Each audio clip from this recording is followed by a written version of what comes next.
Assalamu alaikum warahmatullahi wabarakatuh.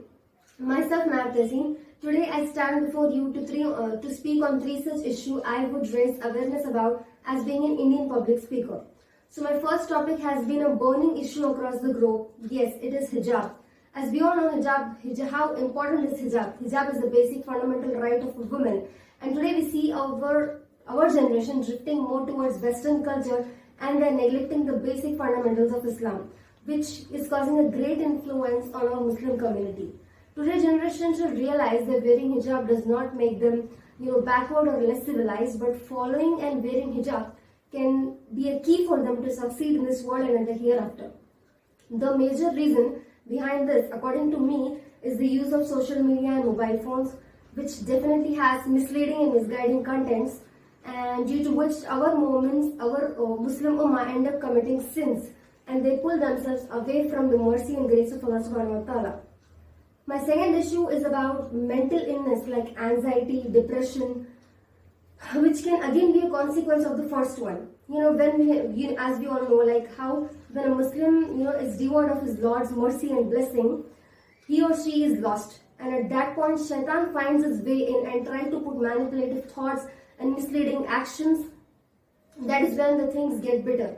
So if I have to reflect this issue in the light of Islam, it is very simple, it is very easy. One should acquire the knowledge of Islam and one should believe in the faith, have faith on Allah, have faith on decree of Allah subhanahu wa ta'ala.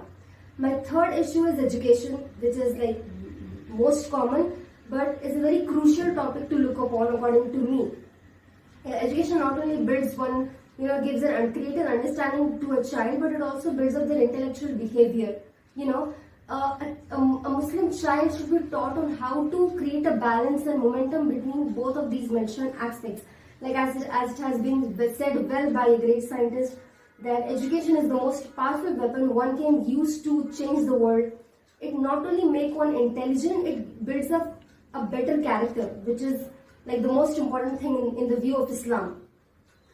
And how can one use education as the most powerful weapon to change the world? And if I have to give my opinion for our Indian education system, like improving the quality of education, changing the pattern of education, and personally, a child should focus more on acquiring the knowledge rather than, gaining good marks. And one more personal opinion I would like to say, a child should be more focused on understanding the concept rather than learning the whole content. Okay? And finally, in the end, if I was an Indian public speaker, I would take actions for, making these things better. And this would be my contribution to the society. Thank you.